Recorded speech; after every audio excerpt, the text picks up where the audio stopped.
केले पाहिजे. भारत माता की जय.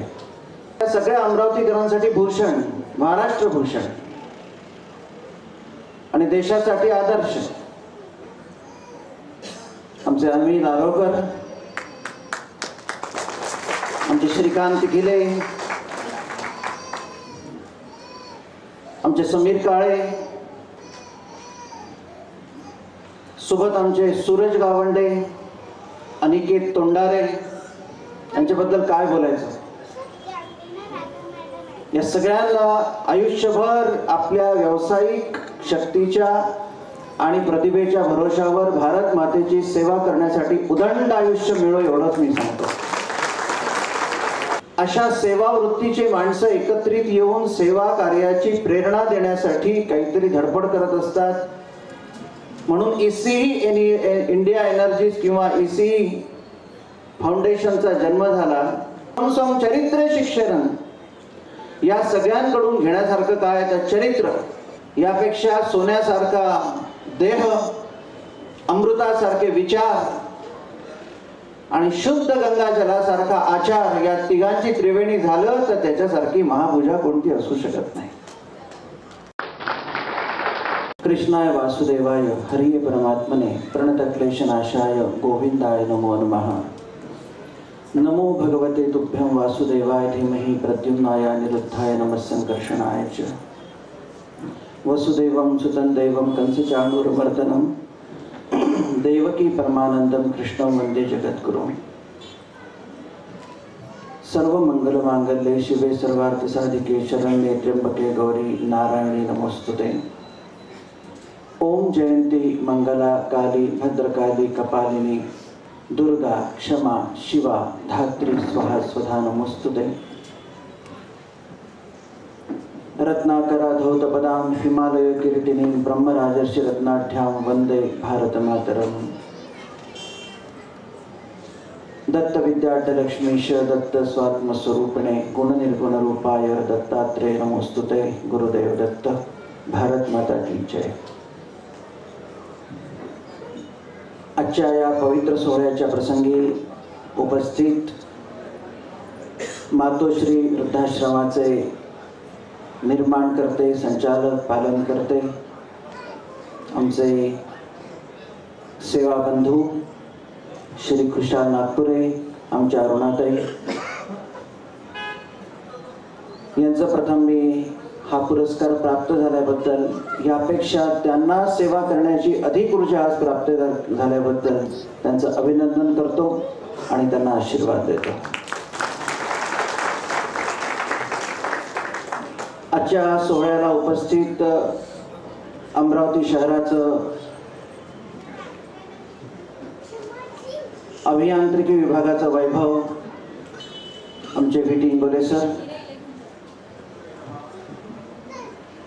मराठी अमराठी सगळ्यांसाठी सामान्य परिस्थितीतून उद्योजकता यशस्वी कशी करावी याचं मार्गदर्शक स्वरूप आमचे श्री वरणगावकर सर आणि आपल्या सगळ्या अमरावतीकरांसाठी भूषण, महाराष्ट्र भूषण आणि देशासाठी आदर्श आमचे अमित नारोकर, आमचे श्रीकांत गिले, आमचे समीर काळे, सोबत आमचे सूरज गावंडे, अनिकेत तोंडारे, यांच्याबद्दल काय बोलायचं. या सगळ्यांना आयुष्यभर आपल्या व्यावसायिक शक्तीच्या आणि प्रतिभेच्या भरोशावर भारत मातेची सेवा करण्यासाठी उदंड आयुष्य मिळो एवढंच मी सांगतो.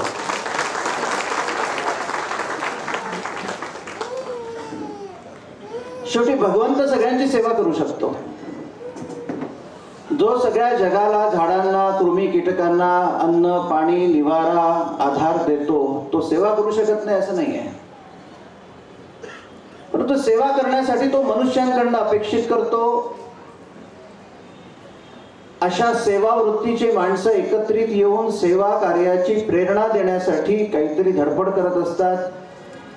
म्हणून ECE इंडिया एनर्जीज किंवा ECE फाउंडेशनचा जन्म झाला आणि त्यालाही मार्गदर्शन करणारे आमचे श्री संजय जाधव हे आपल्या अमरावतीचं भूषण आहे. आमचे प्राचार्य अविनाश मोहरील, उदय पर्वतकर,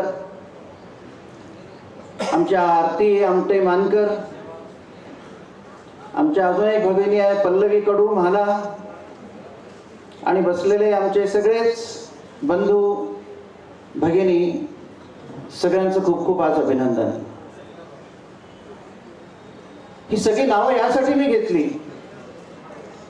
की श्रेष्ठांचा किंवा आदर्शांचा जप केल्याने त्यांच्या आदर्शाचे गुण आपल्यात पण येतात. आणि देवाचंच नाव घ्यावं असं नाही. एतद् देश प्रसूतस्य सकाशादग्र जन्मना स्वं स्वं चरित्रे शिक्षेरं पृथिव्या सर्व मानवा. या देशात प्रसूत म्हणजे जन्माला आलेले असे अनंत माणसं, सकाशादग्र जन्मना, ज्यांनी आकाशापर्यंत भूमी ते आकाश एवढी भरारी आपल्या कार्यकर्तृत्वाने घेतली. स्वं स्वं चरित्रे शिक्षेरं, या सगळ्यांकडून घेण्यासारखं काय तर चरित्र, आणि ते सगळ्यांनी घेतलं पाहिजे. आणि ते चरित्र कशातनं मिळतं? गांधींचं नाव घेतलं तर गांधींचे गुण आठवतात, लाला लजपतरायचं नाव घेतलं तर त्यांचे गुण आठवतात. मी जेवढ्यांचे नाव घेतले त्यांचं स्मरण केलं तर त्यांचे गुण आपल्याला प्रेरणा देतात. म्हणून छोटी एवढी 2 थेंबच दारू पितो, पेलावर दारू पितो, तो 2 थेंब घेऊ की पेलाभर घेऊ, तो व्यसनी तो व्यसनी. तसं छोटा आदर्श आणि मोठा आदर्श ही संकल्पनाच असू शकत नाही. प्रत्येक आपल्या आपल्या 2 पावलांच्या भरोशावर 2x2च्या फरशीवर जे श्रेष्ठ कार्य करतो तो जगासाठी अत्युत्तम आदर्शच असतो. आणि त्यामुळे या सगळ्यांचं नाव घेणं हे प्रशस्त आहे आणि त्यात मला तुम्हाला सगळ्यांना आनंद आहे. सेवा हा शब्द जो आहे संस्कृत मधून, तर त्याचा धातू असा चालतो, संस्कृतचं कोणी अभ्यासक असेल तर सेवा पूजायाम. या मुलांना थोडस कोणीतरी सेवा पूजायाम असा धातू चालतो. म्हणजे भगवंताची पूजा करणं म्हणजेच त्याची सेवा करणं आहे, किंवा सेवा करणं यालाच पूजा म्हणतात, हे माणसाने विसरू नये. 10 लिटर दूध ओतलं, 5 लिटर दूध ओतलं, त्याचा अभिषेक केला, स्वर्णाचं पात्र, यापेक्षा सोन्यासारखा देह, अमृतासारखे विचार आणि शुद्ध गंगा जलासारखा आचार, या तिघांची त्रिवेणी झालं तर त्याच्यासारखी महापूजा कोणती असू शकत नाही. त्यामुळे आमचे खुशालराव जे करतात, अरुणाताई जे करतात, ते त्यांचं सेवा नाही आहे, ती त्यांची भगवंताप्रती अर्पित होणारी रोजची महापूजा आहे. ज्या महापूजाचे मान आषाढी एकादशीला मुख्यमंत्री घेतात त्याच्या शतपट मोठी ही पूजा ठरते.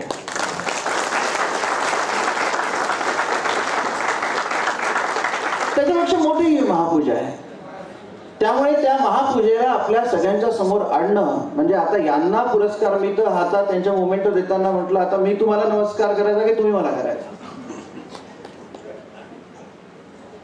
कारण ठीक आहे, एखाद्या स्थानावर मनुष्य असतो किंवा त्याच्या कामाचा आदर्श म्हणून किंवा भाव म्हणून आपण नमस्कार करतो, संतांच्या सगळेच नमस्कार करतात. पण सामान्य वेशात, सामान्य चर्येत, जिथे शिक्षण, प्रशिक्षण, अकॅडमिक्स याचा काही संबंध नाही, अंतःकरणातला विचार, अंतःकरणातली स्फूर्ती आणि त्या स्फूर्तीच्या आधारावर सर्वोच्च काम करण्याची प्रेरणा लहानशाही जीवात असली तरी तो मोठा सुशिक्षित व्यक्ती असतो. आईच्या एका वाक्यात केवढं सामर्थ्य असतं. मला नाही वाटत की खुशालरावांना त्यांच्या आईने फार मोठं प्रवचन दिलं असेल की तू असं केलं पाहिजे, चांगलं वागलं पाहिजे, सेवेचा काय उद्दिष्ट असतात, what do you mean by service, what is the meaning of to serve, हे मी प्रवचन नाही दिलं. कार्य जशी माझी करतो तशी सगळ्यांची करशील की नाही याची आर्तता तिच्या डोळ्यात, तेवढी आर्तता काम करून गेली. त्याच आईचे आर्त डोळे त्यांनी धारण केले आणि आज तो मातोश्री होऊन तीच सेवा रुजू करतोय. त्यामुळे ज्ञान, एज्युकेशन, क्वालिफिकेशन याचा जीवनातल्या आदर्शांची काही संबंध नाही आहे. त्यामुळे जीवन मनुष्याचं ज्याचं पूजन करावं असं वाटतं त्याचा आणि आताच्या अकॅडमिक्सचा काही संबंध नाही. आताच माझ्या हस्ते, मीच अध्यक्ष होतो त्या कार्यक्रमाचा, अनिल काकोडकरजी होते, कस्तुरी रंजनजी होते, आपले विजय भाटकरजी होते, डॉक्टर सोलंकीजी होते. अशा 7-8 जणांचा सत्कार माझ्या हस्ते झाला. त्या 7-8 जणांच्याही मुखातून, म्हणजे त्यांचा पुरस्कार कार्यक्रम होता की ती कॉन्फरन्स होती की त्यांच्या जीवनातला भावोत्सव होता समजतच नव्हतं. प्रत्येकाच्या मुखात भगवद्गीतेचे श्लोक होते, प्रत्येकाच्या डोळ्यात विषय मांडताना अश्रू होते.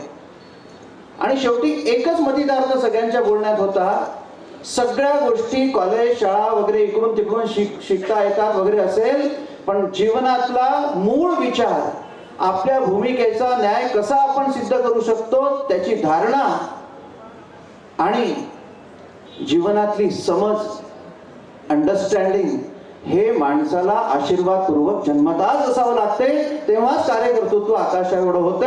अणुरणीया थोकडा तुका आकाशा एवढा, याच भरोशावर होऊ शकतो. मी काही शिकलो नाही असं यांच्या संदर्भात हे बोलतात. या व्यक्तिमत्वाकडे पाहताना असं वाटतं की याला काही येत नाही, याला जेवढं येतं तेवढं मला येत नाही, तुम्हाला येत नाही अशी मला खात्री आहे.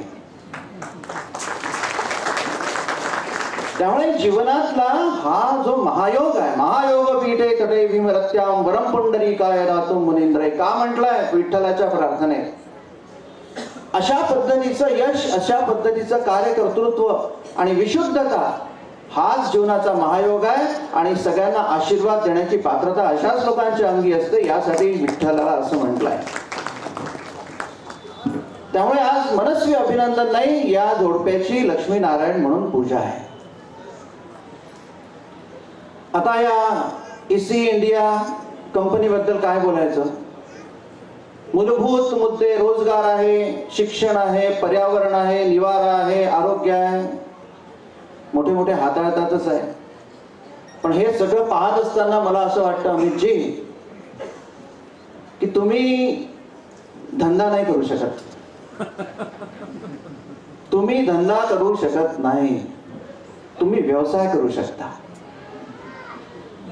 असं मी का बोलतो. What is the meaning of व्यवसाय. भगवान श्रीमन नारायणाच्या 1000 वैशिष्ट्यांच्या बद्दल 1000 नावाचं एक विष्णू सहस्त्रनाम स्तोत्र आहे, जे अंतिम समयाला भीष्माचार्यांनी गायलं, म्हटलं.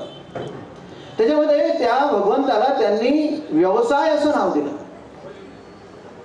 व्यवसायो व्यवस्थान संस्थान स्थानदो ध्रुवा, धंदा नाही दिलं. ज्याच्या डोक्यात काहीतरी काम करताना याच्यातून फक्त पैसा कसा मिळेल याच्याशिवाय काहीच दृष्टिकोन नाही, त्याला धंदा म्हणतात. आणि the meaning of the profession is the use of the socialised knowledge for the welfare of society, that is called as व्यवसाय. ही माझी डेफिनेशन नाही आहे, एन्सायक्लोपीडिया ब्रिटानिका बघून घ्या तुम्ही, ही त्याची डेफिनेशन आहे. म्हणून म्हटलं तुम्ही धंदा नाही करू शकत कारण तुम्ही सज्जन लोक आहात. तुम्ही धंदा नाही करू शकत कारण तुम्हाला भारत मातेच्या सर्वोच्च शिखरावर नेण्याची धडपड आहे. तुम्ही धंदा नाही करू शकत कारण तुम्हाला प्रत्येक जीव मात्रांसाठी आपल्याजवळ जे काही आहे ते देण्याची आस आहे. पवित्र कुळाचे तुम्हाला आशीर्वाद आहेत, त्याच्याशिवाय हे होणं शक्यच नाही. तर सेवा तर कोणत्याही क्षेत्रामध्ये असू शकते. उत्तम शिक्षक ज्या वेळेला आपल्या समोरच्या विद्यार्थ्यांना केवळ सिलेबस न शिकवता त्यांचं जीवन घडवतो, ती त्याची सेवाच असते. किंवा रस्त्यावर बसलेला चांभार तुटलेली चप्पल इतकी मन लावून ज्या वेळेला शिवतो आणि साहेब बरोबर झाली का नाही तो उसवतो पुन्हा, ती त्याची पराकोटीची सेवाच असते. आणि ती सेवा, अशा पद्धतीची सेवा करण्यासाठी सेवा प्रदान करणारा जोपर्यंत त्याच्या उपाध्या विसरत नाही, हु आय एम, मी आहे कोण, I am the professor, I am the dean, और I am the engineer, I am the doctor, I am the वकील, हे कामाचं नाही. एक छोटीशी गोष्ट आहे. भगवान गोपाल कृष्ण ज्या वेळेला उष्ट्या पत्रावळी सगळ्या पाहुण्यांच्या उचलत होते, घोड्यांची सेवा करत होते, आपापल्या सेवा तर सगळेच जण रुजू करत होते. परंतु युधिष्ठिराने गोपाल कृष्णाला विचारलं की विशिष्ट वेळेला जर तुमचा मुकुट सोडला तर अन्य वेळेला तुम्ही मुकुट धारण का करत नाही? तुम्ही द्वारकेचे सम्राट राजा, तुम्हाला एटिकेट्स नाही का? त्याला द्रोणाचार्य हसत म्हणत होते, मूर्खा, तुला एटिकेट नाही. तुम्ही असं कसं बोलता? राजा सर्वत्र, यालाही गेला ना तर मुकुटच पाहिजे. म्हणजे तसा नको, पण आयडेंटिटी कोणी कोणाची सोडत नसतो. भर मे महिन्यातल्या कॉन्फरन्स मध्ये केवळ ड्रेस म्हणून 3 पीस घालणारे काळ्या कोटाच्या धरून मे महिन्यातले दिसतातच ना. किती इलॉजिकल आहे. जितकं इलॉजिकल एका विशिष्ट क्षेत्रातले लोक काळेच कपडे घालतात, तेवढं इलॉजिकल आहे. तर त्यावेळेला द्रोणाचार्य म्हणतात, तू मूर्ख आहेस. थोडे मूर्ख कसं आहे मला सांगा. थोडे कृष्णालाच विचार, तू का मुकुट उतरून ठेवतो? तर गोपाल कृष्ण म्हणे, ज्याला सेवा द्यायची तो आपला देव असतो, आणि त्या भगवंताच्या पूजनासाठी आपल्या कोणत्याच प्रकारचा अहंकार घेऊन जर आपण सादर होणार नाही तरच ती सेवा पूर्णपणे रुजू होऊ शकते. द्वारकेचं सम्राटत्व याची झूल जोपर्यंत मी काढत नाही तेव्हा सेवा करणारा कान्हा रुजू होत नाही. त्यामुळे सेवा ही कोणत्याही क्षेत्रामध्ये, पत्नीची सेवा पती करत असेल, पतीची सेवा पत्नी करत असेल, बापाची सेवा मुलगा करत असेल, आपण कोणा या अहंकाराची झूल उतरवल्याशिवाय आपल्या सेवेत सामर्थ्य येत नाही, समर्पण येत नाही. वाटते ते करील, पण ज्याची सेवा करतो त्याला प्रसन्नता, आनंद, समाधान मिळालंच पाहिजे याची पराकोटी साधल्या जात नाही. मी समर्थ हायस्कूलमध्ये शिकलो अमरावतीच्या. जेवढं वेचता आलं तेवढं वेचलं, तेच आज मी प्रसाद म्हणून वाटतोय.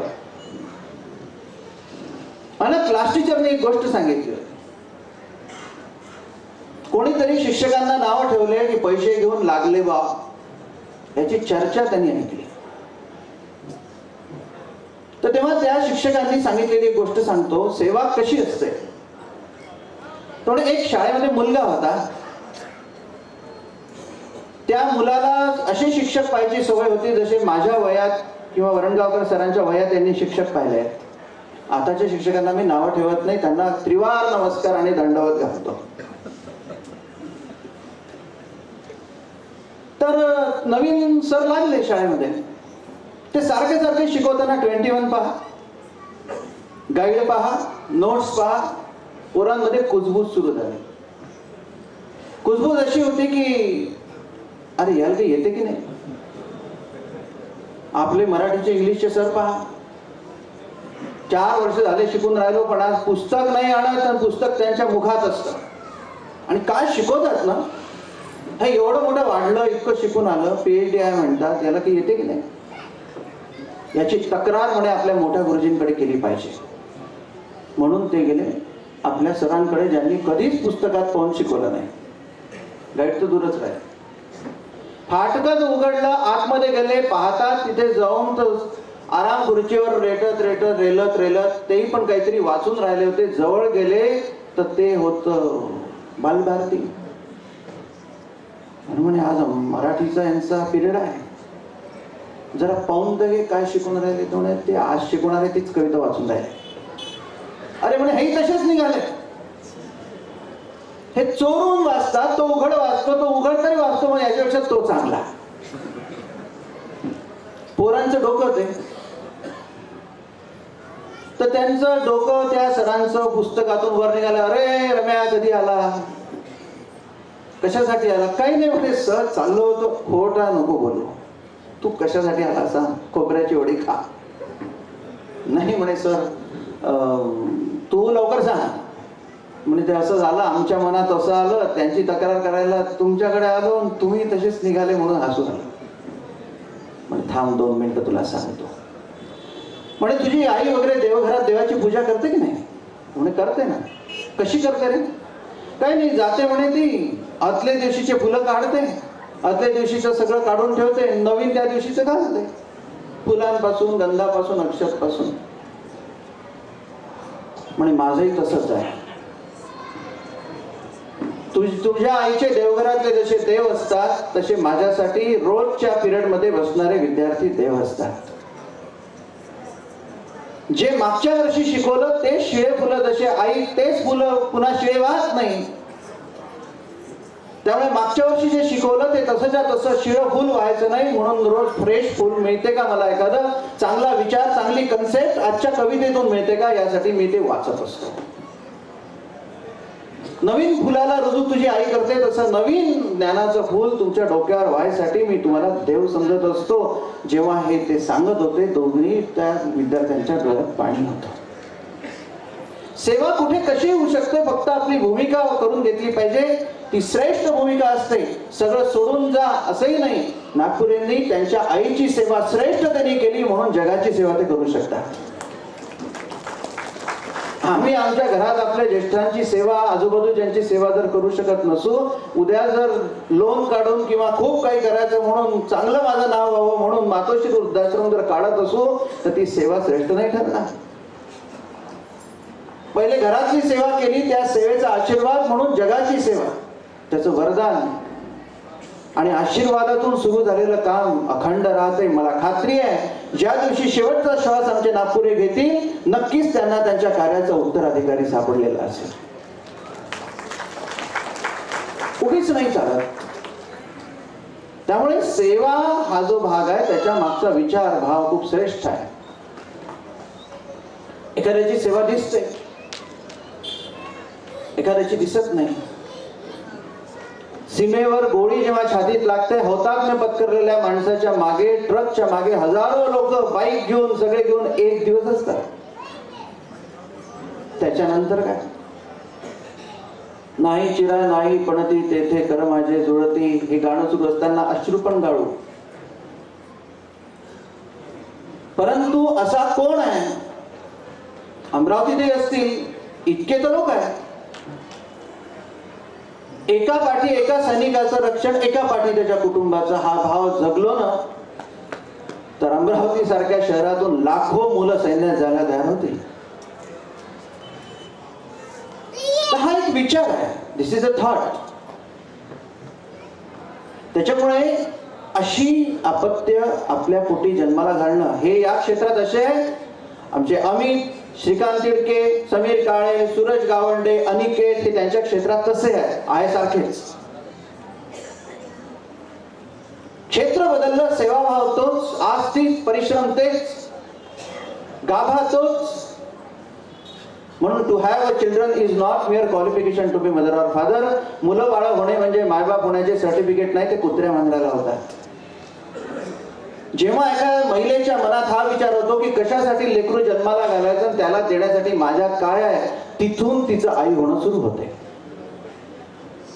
जेव्हा मुलगा ठरवतो की कशासाठी जन्माला अपत्य घालायचं, त्याला देण्यासाठी माझ्यात काय आहे, कोणते विचार, कोणती प्रेरणा, कोणता भाव, त्यावेळेला त्याचा बाप होणं सुरू होते. नाही तर ते प्राणीच आहे, जसे कुत्र्या मांजराला होतात तसे होतात. बघा ना, तुम्ही महाभारत चाळा, भागवत चाळा, कोणतेही ग्रंथ चाळा, या श्रेष्ठ हिंदू धर्मामध्ये, या श्रेष्ठ सगळ्या मिथिक्स मध्ये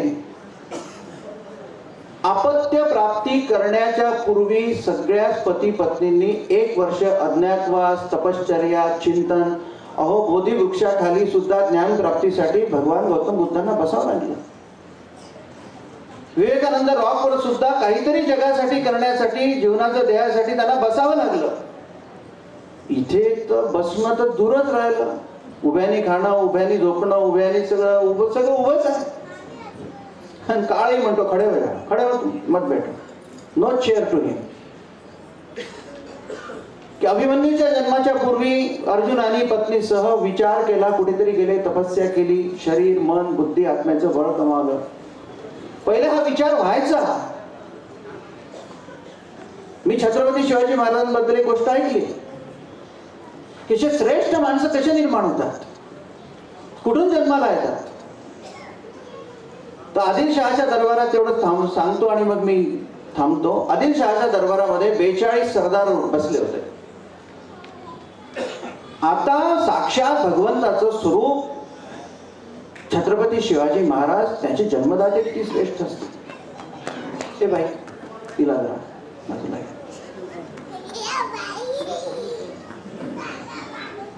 किती श्रेष्ठ असतील. तर ज्यावेळेला 42 सरदारांच्या साठी आदिलशाह फरमान फरमावत होता की आपको 45 गांव दिए, आपको 42 सुबह दिए, आपको इतने परगणे दिए. सगळे म्हणतात हा जी हा जी हा जी जी हा जी. ज्यावेळेला शहाजी महाराजांचा नंबर आला त्यावेळेला शहाजी महाराज उठून उभे राहतात, डोळ्यात डोळे घालतात आणि म्हणतात जहापना, अगर मुझे सुबह परगना देना है तो वहां कायदा और सिक्का केवल शाहजी का ही चलेगा, तो लूंगा नहीं तो नहीं चाहिए. आदिलशाह सुद्धा ठरवला, बोले मंजूर. मातोश्री जिजाऊ म्हणाले काय केलं तुम्ही, तुम्ही तिथे असता आणि त्याच्याशीच पंगा. म्हणे याचं उत्तर मी तुला नंतर देईल. ही श्रेष्ठ आई यांची, तिचं उदाहरण देतोय मी की याचं उत्तर मी तुम्हाला नंतर देईल. त्यानंतर मग त्यांच्याकडे सुभा परगणा आला, तो आला, त्र्यंबकेश्वर वगैरे त्यांच्याकडे आलं. तर त्यावेळेला कुंभमेळा भरला. सगळ्या संतांकडे मातोश्री जिजाबाई आणि श्रद्धेय शहाजी महाराज जायचे आणि एकच म्हणायचे की आमच्या राष्ट्राच्या कल्याणाकरता, माता भगिनींची अब्रू वाचवण्याकरता, हिंदू पदपातशाहीच्या स्थापनेकरता, या राष्ट्राच्या उद्धाराकरता इथल्या कळस मंदिर, देवता, साधू, संत आणि समस्त समाजाच्या रक्षणाकरता आम्हाला चांगला सुपुत्र पाहिजे. संतांनाही समजतं. ते म्हणतात जा त्र्यंबकेश्वराला मागणी करा. दोघेही त्र्यंबकेश्वराला सांगतात अगर बेटी जन्म लेगी तो नाम भवानी का रखते हैं, अगर बेटा जन्मता है तो नाम आपका रखते हैं, शिवाजी का, शंकर का. सौभाग्याने काही कालानंतर त्यांना झाला मुलगा, त्याचं नाव भगवान शंकराचं ठेवलं. त्याला आपल्या मांडीत घेऊन ट्विंकल ट्विंकल लिटिल स्टार नाही सांगितलं, सेंट डमोक अशा कॉलेजच्या शाळेत नाही टाकलं. आपलं लेकरू घडवावं आपल्याला लागते. उद्देश धोरण जर मायबापापाशी असेल, नाही तर घडवणारे प्रत्येक वर्षी बदलणारे टीचर, सकाळी 8 ते दुपारी 2, त्यानंतर काही संबंध नाही. जीवन कसं घडवतील ना, ते सिलेबस घडवतील आणि तेवढ्यात काही चांगले असतील तर विचार पण देतील, काही हरकत नाही. ठीक आहे. आमच्या मातोश्री जिजाबाई स्वतः गुरु झाल्या, शिक्षक झाल्या, जसे यांच्या आई झाल्या. 8 वर्षाचे छत्रपती झाले आणि 8 वर्षाच्या छत्रपतींनी विचारलं आईला, आई आज माझा वाढदिवस आहे, मी काय देऊ. आई सांगते की समोरचा खिडकी उघडली आहे, बाहेर बघ काय दिसतं, किल्ला दिसतो, त्याच्यावर काय हिरवा झेंडा दिसतो. मला द्यायचाच असेल तर तो गुलामीचा ध्वज काढ, माझ्या हिंदू राष्ट्राचा ध्वज तिथे भारत मातेचा मला उभवून दे. ज्याची प्रेरणा देतो त्या प्रेरणेला ज्यावेळेला बळ देतो त्याचाच परिणाम हा झाला. ज्यावेळेला रायरेश्वराच्या मंदिरामध्ये स्वतःच्या बोट कापून रक्ताच्या धारेने स्वराज्य स्थापनेची प्रतिज्ञा छत्रपती शिवाजी महाराज घेत होते, त्यावेळेला शहाजी महाराज म्हणतात, आऊसाहेब मला म्हणत होत्या ना की तुम्ही का उद्दंडता केली, कायदा और सिक्का रहेगा. अगर कायदा और सिक्का शहाजी का नहीं चलता तो जगह जगह उनकी सेना होती, मैं शिवाजी को तैयार नहीं कर सकता था. आणि त्यासाठी त्याचा परिणाम म्हणून त्यांना बादशहानी मारलं. पण त्या बलिदानाच्या भरोशावर एक छत्रपती शिवाजी महाराज दिले, ज्यांचं पूजन करून आजही तुमच्या आमच्या घरातली मूठ भाकर, आमची प्रतिभा, प्रतिमा, धर्म, तेजस्विता, पुरुषार्थ आणि दौलत त्यांच्यामुळेच टिकली. असा बाप पाहिजे, अशी आई पाहिजे. ते जिथे असतात तिथे हे आदर्श जन्माला येतात. नाही तर मग तू कुठे आहे, चेन्नईला आहे, तू कुठे आहे, हैदराबादला आहे, तू कुठे बॉस्टनला आहे, अरे जा तिथे, कोण कोण होते तुला? पिढ्यानं पिढ्याची तुझी एवढी समाजाची इन्व्हेस्टमेंट, मोहल्ल्यातले लोक तुझ्यासाठी धावतात, गाव तुला सगळं ओळखतं, 6 पिढ्या तुझ्या गेल्या, आता 4 वर्ष या कंपनीत हैदराबादला काम, तिथून म्हैसूरला जाऊन तिथे काम, तिथून कॅलिफोर्नियाला 3 वर्ष, तिथून डब्लिनला 2 वर्ष, तिथून नेदरलँडला 3 वर्ष. म्हातारपणात येतोस तर जवळ कोणीच नाही, ऐकत कोणी नाही, ओळखीचं कोणी नाही, मेला तरी कुत्र विचारत नाही. म्हणून हे वंश महत्वाचे आहे. वंशम करोती वहनात शम करोती सा वंशा. ज्याच्या जगण्याने, जन्माला येण्याने, परंपरेने जगाचं कल्याण होतं, स्वतःचंही होतं, आत्मनमोक्षार्थम जगत कल्याणार्थंच, अशी ही विराट माणसं आहेत. म्हणून तुमच्या आमच्या घरामध्ये कधी काम करताना एवढा विचार ठेवा. मी ते जे पुन्हा सांगितलं की मुलं बाळा होणे म्हणजे मायबाप होण्याचं सर्टिफिकेट नाही. तेव्हा तपस्यापूर्वक विचाराने मुलं जन्माला घातले जायचे, आता ऍक्सिडेंटली होऊन जातात. निरर्थक विचाराने जन्माला आलेल्या मुलाच्या पोटी विचार आहेत कुठे? राहणार कसा मग? तो निरर्थकच जगतो. शुद्ध बीजापोटी फळे रसाळ गोमटी, तो खूप बरा आहे. This is a engineering of life engineering. This is, त्याच्या मागे विचार आहे, त्याच्या मागे जेनेटिक्स आहे. मी आता आचार्य नावाचे, तुम्ही जाऊन पहा, आता ऑथेंटिक स्पर्म बँक ज्या आहेत भारतात त्या 16च आहेत, बाकी सगळ्या अनऑथेंटिक आहे. मी त्यांना विचारलं का स्पर्म बँक आपली कशी चालू आहे? आचार्यांची आहे ती, आचार्य आडनाव आहे औरंगाबादला, तुम्ही शोध करून घ्या. मी त्यांना विचारलं काय परिस्थिती आहे, तर म्हणे हिंदू कम्युनिटीमध्ये आता इनफर्टिलिटीचा रेट, ज्याच्या स्पर्म काउंट कमी आहे, जन्मालाच मूल येणार नाही, त्याच्यामुळे याचं पर्सेंटेज 52% आहे. विटी गेल्या 25 वर्षामध्ये ते 75% होईल. आणि आफ्टर द 50 इयर्स प्रत्येक घरामध्ये फक्त टेस्ट ट्यूब बेबी होती. मदरलेस सोसायटी, फादरलेस सोसायटी, हे सगळे ताल तंबोरे आम्ही आणतोय. आणि प्रत्येकाला जर मी विचारलं तुमच्या घराण्याचं वय काय आहे, सांगू शकता का तुम्ही? लक्षावधी वर्षापासून नॉन क्वालिफाईड पण तत्कालीन जाण असणाऱ्या लोकांनी लक्षावधी वर्ष तुमचं कुटुंब, आमचं कुटुंब, वंश टिकवला. आता तुम्हाला प्रश्न विचारतो की आज येणाऱ्या 50 वर्षानंतर तुमच्या घराचं स्वरूप असंच राहील याची गॅरंटी देता का तुम्ही? मग कशासाठी जन्माला आलो? सत्यानाश करण्यासाठी घराचा. पैसा विसा ठीक आहे, क्वालिफिकेशन, पैसे देणे लागणे, सगळेच मग ज्ञान शिकवतात, सगळंच काय चालतं माहिती आहे. सत्यानाश सगळ्या गोष्टी गेल्या तरी चालतील, पण घर टिकवलं पाहिजे, वंश टिकवला पाहिजे, कुटुंब टिकवलं पाहिजे. आणि त्या टिकण्याचा आधार एकच होता, सब छोड़ के वो नमाज पढ़ते हैं 5 बार, हम सब परंपरा छोड़ के केवल सर्विस करते हैं. ज्याच्या आधारावर आमची घर घराणे कुटुंब, आमच्या परंपरा संस्कृती टिकल्या, ज्याच्या आधारावर राणा छत्रपती शिवाजी महाराज, मीराबाई, संत मीराबाईचं 525 वर्ष सुरू आहे. आज तिची आठवण आपण करतो, थोर पुरुषांचे स्मरण करतो. त्याला जन्माला आणणारं फॅक्टरी आपला वंश आहे, सरकार नाहीये, कॉलेजेस नाहीये, CBSEच्या संस्था नाहीये. हे असे कसे जन्माला येणार भविष्यामध्ये?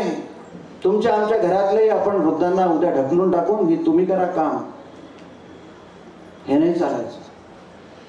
जसे डेली नीडचं कोणतं दुकान चालत नसेल तर आम्ही जे आपण म्हणतो डेली नीडचं दुकान टाका, चालून जाईल, जगशील तू. तशा कुटुंबाच्या, वंशाच्या डेली नीड्स आहेत, समाजाच्या डेली नीड्स आहेत, देशाच्या डेली नीड्स आहेत, संस्कृतीच्या डेली नीड्स आहेत, धर्माच्या डेली नीड्स आहेत. प्रत्येक दिवशी आम्हाला सैनिक पाहिजे, समाज पुरुष पाहिजे, क्रांतिकारक पाहिजे, चांगला शिक्षक पाहिजे, सज्जन पाहिजे, परमार्थी पाहिजे, कुटुंबाचं रक्षण सेवा करणारं अपत्य पाहिजे. आणायचं कुटुंब. हे गाडगे बाबांचे फोटो लावून आम्हाला ठीक आहे, आदर्श आहे आमचे, पण ते पुन्हा पाहिजेत ना आम्हाला. घर कुठून आणायचं? ज्या देशामध्ये मोक्याच्या मिलिटरीमध्ये मोक्याच्या ज्या पोस्ट आहेत 13 लाख जागा रिकाम्या आहेत. विकास देशाचा समजू शकतो की अमरावती पूर्वी नव्हती तिथे, पण इथे दाजीसाहेब पटवर्धन होते ना. विकास झाला, खूप मोठं गेलं. सोलर आपण लावूनच राहिलो सगळीकडे. मी सोलरचं काही म्हणत नाही, सन्मान माझा सोलरच करतोय. परंतु आज कोणत्याही गावात गेल्यानंतर आमच्या सरकारने विचारण्यात येतं, पहा महाराज तुम्ही 20 वर्षापूर्वी यायचे, नाल्या नव्हत्या, रस्ते नव्हते, ट्यूबलाईट नव्हते, संस्था नव्हत्या, टेक्नॉलॉजी नव्हती, काही नव्हतं. आज पहा कसं झटपट गाव आहे, पॉश गाव आहे.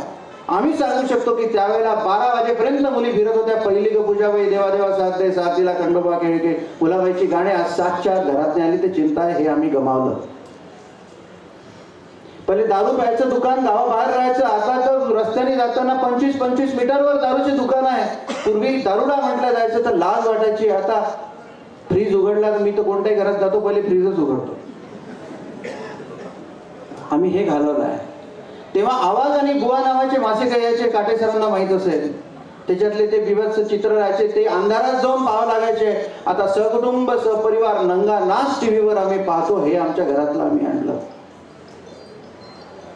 पूर्वी कोर्टाची पायरी म्हटलं तर धाक वाटायचा. आता प्रत्येक घरामाग शेजार पाजारांच्या भिंतीवरून कोर्टाच्या पायऱ्या चढल्या जातात.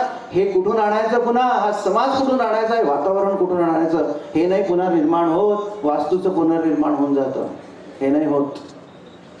म्हणून समाज, संस्कृती, वंश, कुटुंब, परंपरा, क्वालिफिकेशन तर आम्ही पाहिलं. ते क्वालिफिकेशन पगार देते, चांगली ओरेटरी असलं तर 4 सत्कार प्रदान करते, आणि असं भगवस्त प्रदान आलं तर पूजा घेण्याचा अधिकार करते. परंतु सामान्य माणूस जो सामान्य परिवेशामध्ये त्या घरासाठी संता समान जगतो, पुरुषार्थ, विचार, भाव प्रदान करणारा जगतो, असा माय आणि असा बाप घराघरामध्ये पाहिजे. तर हे जीव जन्माला येतात, वंश अजरामर होतात. ते महत्वाचं आहे. अधिक काय बोलू? जरी घरामध्ये परिस्थिती नसली, जरी आमच्या खुशालरावांच्या घरात काही नसेल, तरी त्या आईने जाता जाता निष्कांचन परिस्थितीत, की तिचं औरदोदैहिक अंत्येष्टी करायला पैसा नव्हता, पण लाख मोलाचा खुशाल नावाचा हिरा या जगाला प्रदान करून ती गेली. आणि त्या खुशालरावांना तेवढी साथ देणारी आमच्या अरुणाताई, त्यांना त्रिवार प्रणाम केला पाहिजे सगळ्यांनी. एकदा टाळी त्यांच्या करता. काही त्यांना आकर्षण नाही, मला माहिती आहे. पुरस्काराचं आकर्षण नाही, पैशाचं आकर्षण नाही. ते एवढंच म्हणतात की तिकडे बघा वृद्धांकडे, त्यांना काय लागते ते आम्हाला द्या, आम्ही सेवा करतो, बाकीचं ठीक आहे. असो, खूप बोललो. परंतु वंशाचा, घराचा, कुटुंबाचा, या सगळ्या याच्यामध्ये जे नॅरेटिव्ह सेट होतात, वोकिझम जे चाललं आहे, नॅरेटिव्ह सेट होतात, शब्द सेट होतात. होळी पेटवली तर स्त्रियांना पेटवण्याचं या धर्मामध्ये असं कसं. होळी नाही आहे ती, तिचं माहिती आहे का तत्वज्ञान काय आहे? ते पर्यावरणाचं जाणणं नाही आहे. सायन्स बियन्स मलाही समजतंय, अशिक्षित नाही आहे. एका दिवशी चर्चा करू. परंतु आम्हीच जर आम्हाला आमच्या परंपरांमुळे ज्यांनी कुळं टिकले, समाज टिकला, सामाजिक एकोपा टिकला, आज अपार्ट म्हणून अपार्टमेंट मध्ये चालला, वस्त्या गेल्या, सातखेराडी विहीर गेली, बेलपुऱ्यात आहे एक अजून. हे सगळं टिकवलं पाहिजे एवढंच म्हणतो. किमान घरं, आपले भाऊ बहीण, आप्त स्वकीय, जोडलेला समाज, ही संपत्ती सोडू नका. तरच त्या घरांमधून खुशाल सारखे, अरुणासारखे दाम्पत्य आणि जीव तयार होतील. ते भाग्य सगळ्यांच्या घरांना लाभो एवढाच आशीर्वाद सगळ्यांना देऊन वाणीला विराम देतो. भारत माता की जय.